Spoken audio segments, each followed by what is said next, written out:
Good morning, students. I am Kanik Brito as an English teacher. Now I am going to do the lesson of the 10th standard. The first lesson is a wrong man in a worker's paradise. As a headline, we see a wrong man in a worker's paradise. When we speak about how that man became wrong and what is this meaning of the paradise, that is the two things we can identify in this lesson. The first things I want to know why he is called as the wrong man. First, when we speak about the earth, in the earth, man does the things for his benefit. But whatever he does for himself is called as a waste. And that is what is very important is identified. The second thing is the paradise.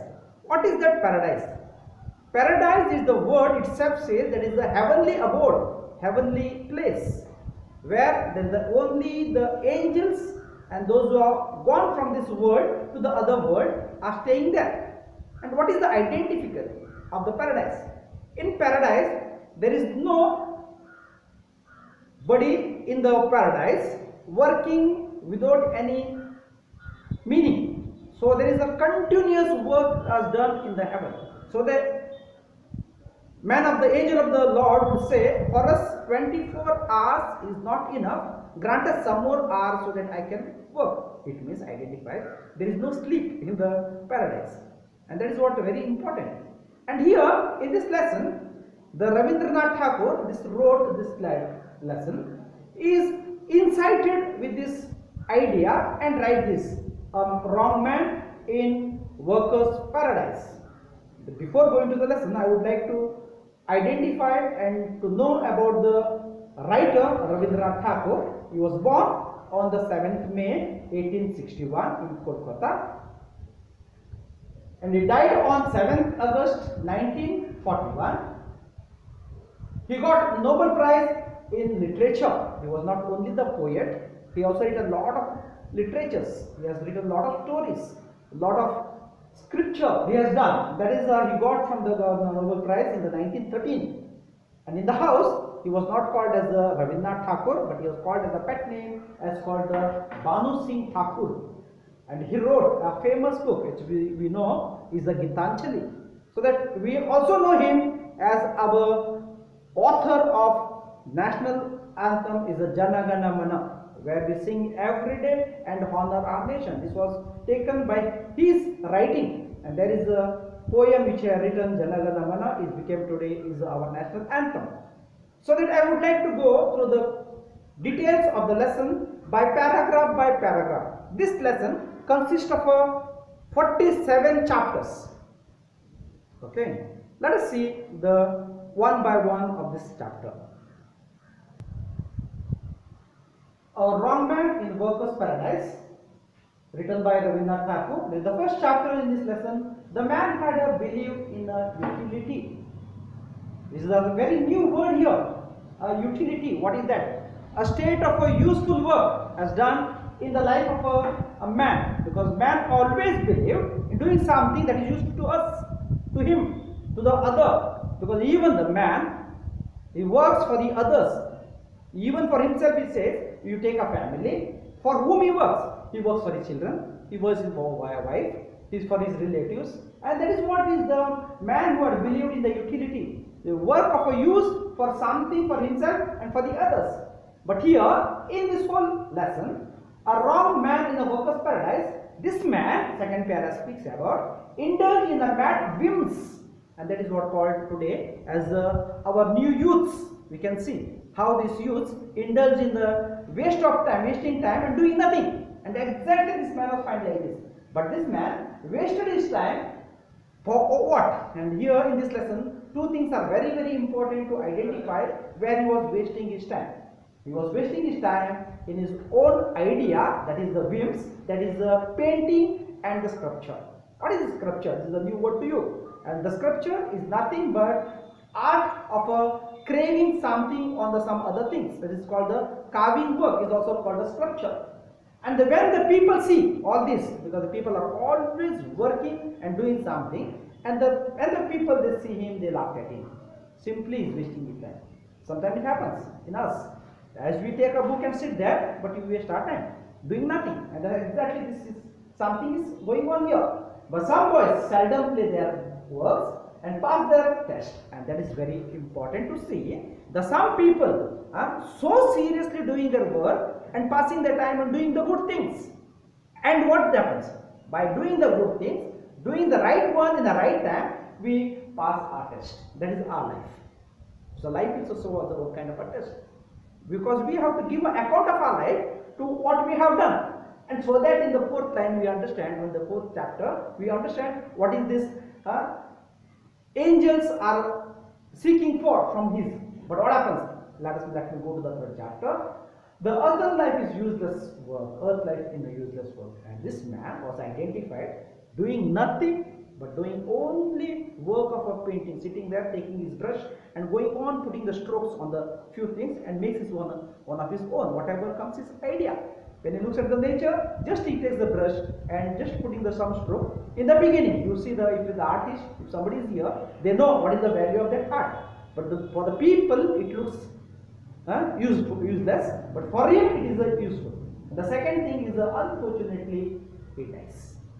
Because in this story, how he died, when he died, which way he died, he did not mention at all. But he says, unfortunately, because the story won't go on, so that the author is very clever, so that he doesn't give us what happened to, how he died, and that he doesn't give us, just he says that unfortunately he died. After the death, no? Indian philosophy says there is a Punarjanma, but the Greek philosophy says there is a new life. Life is one, but there is a new life in heaven. And there is author speaking about the Christian idea of a life, not the Indian philosophical life, but he speaks about the Christian, so that he says the angel of the Lord come to take him to heaven. That is called in the fourth chapter, Ariel messenger took him to heaven. Because the angel take him to the place where he is supposed to. In the heaven there is the two places. One is beside the God and away from God.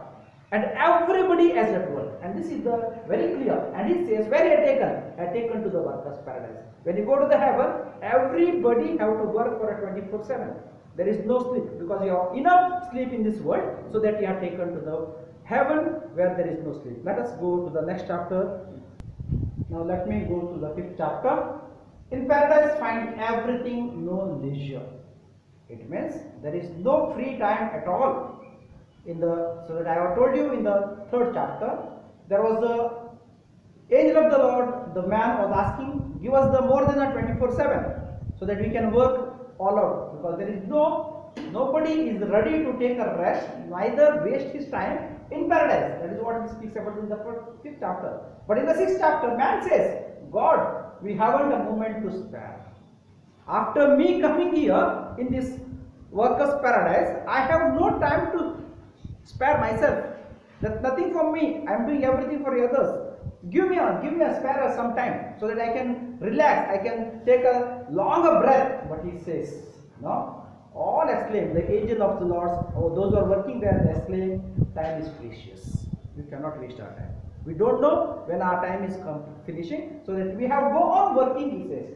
We cannot waste a single minute, and that is very important.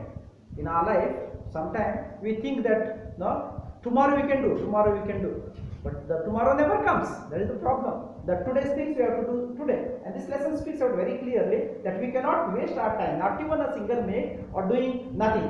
So we have to do something. The psychologist says our mind is set by so much, our mind is always working. Even when you sleep, your mind is working. So that this man also speaks about this.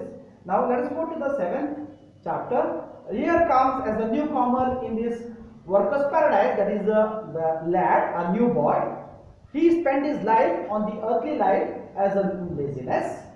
Then here he speaks about the workers in the field. When he speaks about the laziness, we have to see the other contrary. When you see the negative part, we have to see the positive part also. That is what the poet is, writer is aware of. And he speaks about the field gazing. When you take out to go to the garden, go outside, you see how many people are gazing their cattle. He says thousands and thousands are cattling together. That is true. You see the herbs, when the ships and the going together, thousands ships go together. Who is behind? Only one shepherd. And he says that thousands of fields are gazing. And also he says they are the meadows of their cattle. And when you take the meadows, the cattle to your field, they meadow where the God has given them chance. But one man is always busy of gazing them. Either they go to the streams, and also other side it says, and the running streams are going on. Have you seen that running streams ever stop their work? Is that sun coming in the morning ever he says, I cannot come? No. The grass, then he says, the plant seed I have put it, but as he grows, I don't know. Because that seed is 24/7 at work. That is what is the writer is speaking about. We cannot say there is I don't want to take a rest, but this continuous work is in this lesson. Let us continue. Okay, in the 8th chapter, bustling girls went every day to a silent torrent. What is that? Bustling girl means what is that? The busy girl was going every day to a silent torrent. Silent torrent is the place where the stream of water goes. That is called you can see, because usually the meditator goes to the streams of water and meditate. Why? There is a pin drop of silence. There is only one sound. Which sound? The water flowing through the sound. Apart from that, we don't anything. So that is a silent torrent, and that is a place where this girl enjoying her life by singing and filling a pitcher. And every day she used to go to the stream of water with a singing and fill her pitcher. Pitcher is called as a pot. It is made by a clay actually usually. Now it is also used as a flower pots. That is also called as a pitcher. The girl's movements in the 9th chapter we see. The girl movement on the road was like a rapid movement. It is what is that rapid? It is a continuous. She was taking the water, coming back, filling the pots, going back, pitching the water. Same work was going on, doing the things. Her only work was to fetch the water from the stream and come back to the house and fill it. Because in the heaven there are who's done the work for whom it is not identified. And that is what he says, like a rapid movement of her, continuous doing the work of her life. But in her busy time, he says in the continuation, she forgot to tie her hair also. And that is very important. Every figure is very identified in this lesson. Her hairs were carefully done, carelessly done. They did not done at all, because never combed her hair. And he forehead to peer at the dark wonder of her eye. But there was a lot of worriness in her eyesight. Because there was on her forehead, there are the black marks. It was the worriness which can speak about. Because the wonder of her eye. Her eyes was continuously looking, somebody can see at me. That is what was her wondering. And in the 10th chapter we see the idler standing at the stream. But this girl finds one lad, he is called as a young boy, who was passed from the earth to the heaven to that place, abode, and he is simply standing there. The girl looks at him, and the girl filled with a pity. When he sees this boy doing nothing, she felt so bad. In the heaven, everybody is busy, this boy is doing nothing, and she felt pity. And he says, "You have no work. You don't have any work. Then what do you want to do here? What do you want to do?" And let's see the further things in the further chapters.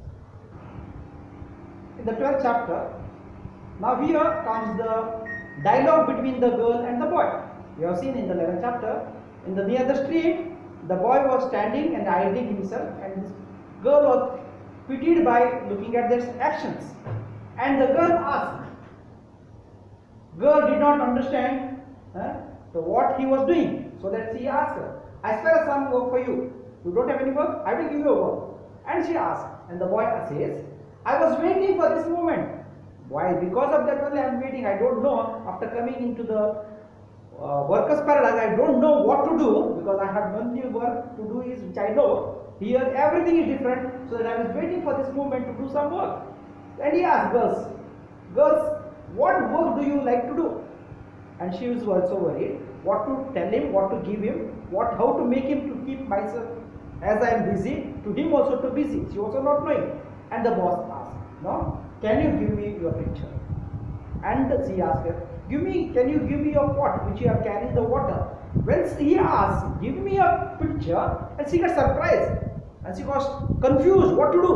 No, because she also asked, mind comes to her mind, "Are you going to collect the water from the stream which I am doing?" And she thinks, if I give my picture, and I will be the work of nothing, because my things I have to give to you. But here this man says, I shall do picture on your picture. See, that is very important. I will draw some picture, some color, some art on your what she says. So in the 7th chapter, you see that girl says, no, I cannot give because I don't want to be idol of myself. I cannot be doing nothing and going around in the world like this. So I cannot give you because I want my picture to fetch the water from the stream, from the torrent, she says. And the 18th chapter said, hearing this girl also gets annoyed. What is this annoyed? Get something confused in her mind. What to do? No? Get confused. Can I give or may not go? Can I give? I cannot. This was the confusion what the girls also goes. And the dialogue goes on. In the time, in the chapter of the 19th, no, time is waste, I am going. Now she says, you cannot waste my time like this going on speaking and asking my teacher, which is my work, and I cannot go on do all this, she says, and I have to go, and she leaves it. But in the 20th chapter, you can see this dialogue, this meeting was continuous for a few days, and this goes on for us every day. Near the stream, this boy was standing and watching this girl fetching the water from the torrent and filling and going back, and this girl was pitied by looking at this action of this boy. Continuously is wasting his time for doing nothing, and yet at last this girl says, let me do something. Yet at last she accepted to give her a picture because she wanted this boy not to be lazy or doing something. And she asked her, what you are going to do with my picture? And he says, I will take my brush and start painting on it. And we'll see the story in the beginning again in the next chapters. In the 23rd chapter, we can see this boy already has taken this picture and started drawing the line on his picture and completed his work, doing some painting, good art on this picture. And girl is holding the picture and got puzzled. Again, this word I already explained to you. What do you mean puzzled? Puzzled means got confused. Because why she confused? She got nothing idea what the picture is, what kind of art it is, what it signifies, what is the purpose, what you want to tell her by art, putting this art on this picture. Nothing she understands. So she got confused. And what does this line and the color mean? She asked. And that is what her big question in the head. I given him the picture and he puts a few lines here and there, but nothing, no meaning at all. Why you want to do all this? And the man gets laughed because he knows the purpose of it. The one who does, he knows why he is doing. For the other people it looks useless, but for him it is worthless. And that is what he laughed at it. And he says, nothing, no purpose at all. At last the girl says, whatever you say, you are wasting your time. And you wasted my life and your time also. But what happens? This girl doesn't stop there, takes the picture and goes back to the house and whole night wasting her time and turns, puts on the bed lamp, puts on the whole light, every corner of the art, looking at each other and says, can I find anything meaning, any purpose, anything certain this boy want to say to me or to this somebody? Nothing he finds, but understands nothing.